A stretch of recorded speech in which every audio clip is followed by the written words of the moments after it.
पूर्व सीजीआई चंद्रचूड़ जिन्होंने अपने कार्यकाल में कई अहम फैसले दिए, लेकिन जैसे जैसे उनका रिटायरमेंट नजदीक आता रहा वैसे वैसे उनका विवादों से नाता बढ़ता रहा। और जब उनका रिटायरमेंट हो गया तो उसके बाद भी चंद्रचूड़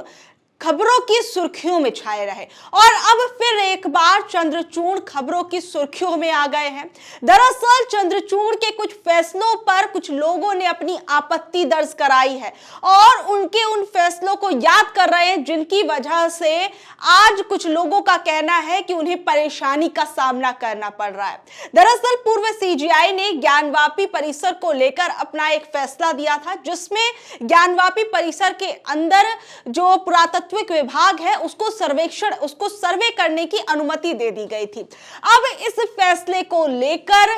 मुस्लिम पर्सनल लॉ बोर्ड और साथ ही में कई मुस्लिम संगठन जो हैं वो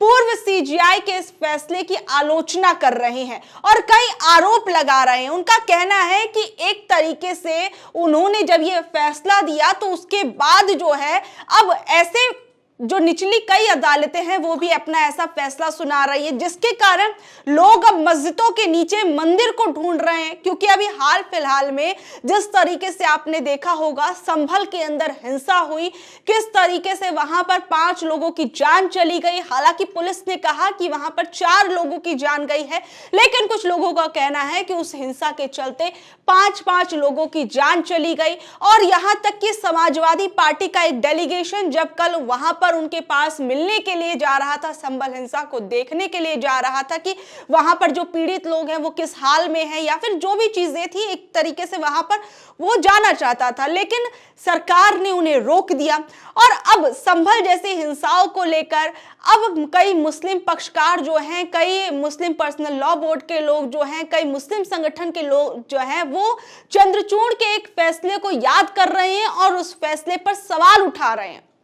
दरअसल all India Muslim personal law board ने पूर्व सीजीआई पर आरोप लगाया है कि ज्ञानवापी मस्जिद में सर्वे की इजाजत देने वाले आदेश की वजह से ही आजकल निचली अदालतें भी ऐसे फैसले दे रही हैं। AIAMPLB ने बयान जारी करते हुए कहा कि ज्ञानवापी पर सुप्रीम कोर्ट का फैसला प्लेस ऑफ वर्शिप एक्ट 1991 की भावना के खिलाफ है और बोर्ड के अनुसार इस फैसले ने अन्य धार्मिक स्थलों पर भी सर्वे के लिए रास्ता खोल दिया है। AIMIM प्रमुख असदुद्दीन ओवैसी ने कहा कि 1991 के कानून के अनुसार पूजा स्थल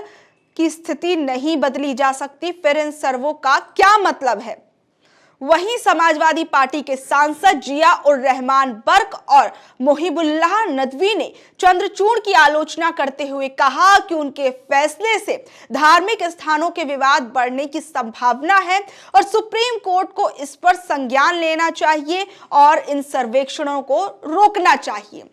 तब आप ये बात मोटी मोटी समझ गए होंगे कि किस तरीके से अब कई मुस्लिम जो पर्सनल लॉ बोर्ड है या मुस्लिम संगठन है वो इस चीज से आपत्ति दर्ज करा रहे हैं कि चंद्रचूड़ ने ज्ञानवापी मस्जिद के अंदर सर्वेक्षण की इजाजत तो दे दी, लेकिन अब धीरे धीरे कई जगहों पर लोग मंदिर होने का दावा कर रहे हैं, तो जिसके चलते अब वहां पर भी जो है वो सर्वे कराया जाएगा। और अगर ऐसा सर्वे होता है तो जो 2 समुदाय के लोग हैं, एक समुदाय वो जो उस जगह पर पहले से ही पूजा पाठ कर रहा है या फिर नमाज अदा कर रहा है, तो फिर इससे वो लोग, उन लोगों के लिए भी एक तरीके से इस चीज से परेशानी खड़ी होगी। वहीं दूसरे लोग इस पर सवाल उठाएंगे, सर्वे कराने की मांग करेंगे, तो ऐसे में ये फैसला कहीं ना कहीं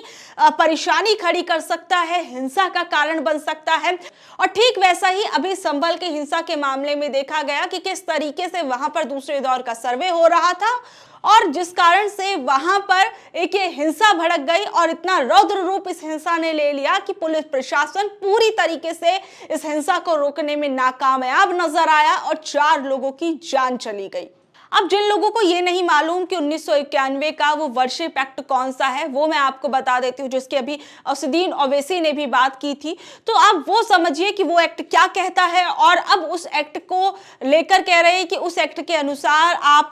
पहले से ही जहाँ पर कोई पूजा कर रहा है, पाठ कर रहा है, कोई नमाज अदा कर रहा है, तो अब आप उस जगह को नहीं छेड़ सकते हैं आज़ादी के बाद से ही। तो वो क्या कुछ कहता है ये जरा समझिए।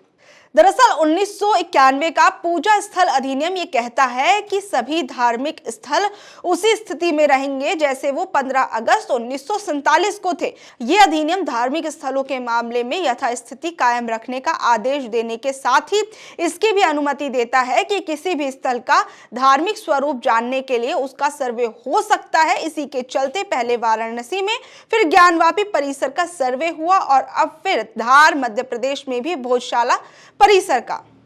अब इस फैसले को लेकर, अब इस फैसले के एक तरीके से आप कह सकते हैं कि एग्जाम्पल दे रहे हैं। तो अब सीजीआई चंद्रचूड़ ने वो कौन सा फैसला दिया था वो भी जरा समझिए, फिर आपको ये पूरी की पूरी कहानी समझ में आएगी कि क्यों आखिर में मुस्लिम संगठन जो है बड़े ही पुरजोर तरीके से पूर्व सीजीआई के इस फैसले का विरोध कर रहे हैं। तो दरअसल सुप्रीम कोर्ट ने साल 2023 में ज्ञानवापी के परिसर में सर्वे की इजाजत दे दी थी और इस बेंच की अध्यक्षता तत्कालीन सीजीआई डीवाई चंद्रचूड़ कर रहे थे। इसमें जेबी पारदीवाला भी थे जस्टिस, और जस्टिस मनोज मिश्रा भी शामिल थे। और इस सुनवाई के दौरान सुप्रीम कोर्ट ने इलाहाबाद हाई कोर्ट के उस आदेश को बरकरार रखा था जिसमें भारतीय पुरातत्व सर्वेक्षण को ज्ञानवापी परिसर का सर्वे करने की मंजूरी दे दी गई थी। 4 अगस्त 2023 को सुप्रीम कोर्ट ने यह साफ कर दिया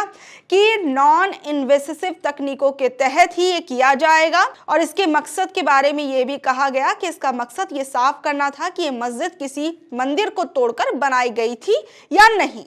और अब इस पर वाराणसी की अंजुमन इंतजामिया मस्जिद कमेटी ने यह तर्क दिया है अदालत में कि यह फैसला 1991 के पूजा स्थल अधिनियम के खिलाफ है और इससे देश भर में इसी तरह की याचिकाओं की बाढ़ आ जाएगी। इस पर सुप्रीम कोर्ट की बेंच ने स्पष्ट किया कि पूजा स्थल अधिनियम की धारा 3 में से किसी पूजा स्थल के धार्मिक स्वरूप की पहचान करने पर कोई प्रतिबंध नहीं है और इसी अधिनियम की धारा 4 15 अगस्त 1947 से पहले मौजूद पूजा स्थलों के रूप में कोई बदलाव करने पर रोक लगाती है। कोर्ट ने इस अहम फैसले में कहा था कि यह प्रावधान धार्मिक स्थलों के ऐतिहासिक और सांस्कृतिक महत्व को संरक्षित करने के लिए जरूरी है, लेकिन धार्मिक चरित्र का निर्धारण किसी अन्य कानूनी प्रक्रिया का हिस्सा हो सकता है।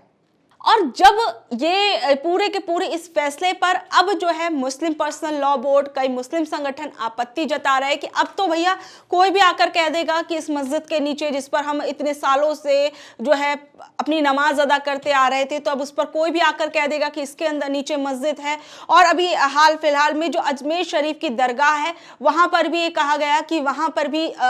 मंदिर था, लेकिन वहां पर उस मंदिर को तोड़कर वो अजमेर शरीफ की दरगाह बना दी गई। तो अब ये पूरा का पूरा मामला जो है कहीं ना कहीं पूर्व सीजीआई चंद्रचूड़ से देखा जा रहा है। और जो संभल की हिंसा हुई उसके बाद तो ये मामले ने और भी ज्यादा एक तरीके से आग की तेजी से रफ्तार पकड़ रही। और संभल हिंसा का जो मामला था जब कोर्ट में गया तो कोर्ट के अंदर भी इस मामले पर सुनवाई हुई और इस मामले के अंदर कोर्ट की तरफ से कहा गया कि अभी शांति बनाए रखने के लिए इस पर ये चिंता जताई गई और उत्तर प्रदेश प्रशासन से सुनिश्चित करने के लिए कहा गया कि किसी भी तरीके की अशांति ना हो। और सुप्रीम कोर्ट ने आदेश दिया कि मस्जिद का सर्वेक्षण करने वाले एडवोकेट कमिश्नर की रिपोर्ट को फिलहाल के लिए सील बंद लिफाफे में रखा जाए और उसे सार्वजनिक करने से पहले उच्च न्यायालय के आदेश का पालन किया जाए। सुप्रीम कोर्ट की इस पीठ में भारत के मुख्य न्यायाधीश संजीव खन्ना और न्यायमूर्ति संजय कुमार शामिल थे।